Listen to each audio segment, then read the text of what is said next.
So hi! Welcome and welcome back to my YouTube channel, and for today's tutorial, ituturo ko sa inyo kung paano nga ba mag-logout ng account sa Telegram. But first, can you subscribe to my channel and don't forget to hit the subscribe button and the bell to notify you for my new updates. And if you want to learn more, just keep on watching and let's start.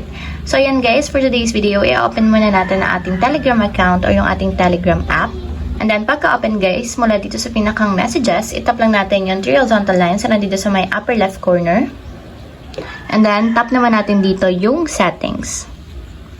And then, dito naman sa settings, guys, hanapin nyo lang yung 3 horizontal dots na nandito naman sa upper right corner. So, tap lang natin. And then, may magpa-pop up na option. So, piliin nyo lang, guys, dito yung logout. So, tap nyo lang yung logout. And then, after nyan, hanapin nyo ulit yung logout dito sa baba. So, may naka-note pala dito guys, once na nag-logout kayo ng account sa Telegram, lahat ng mga secret chats is made-deactivate. So, tap ko lang yung logout. And then, may magpa-pop up na options. Tap ko ulit yung logout.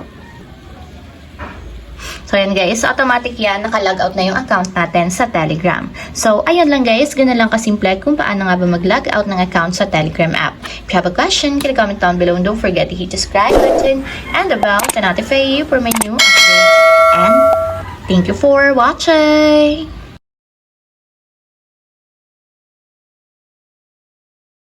Living life, every day, late at night, not okay.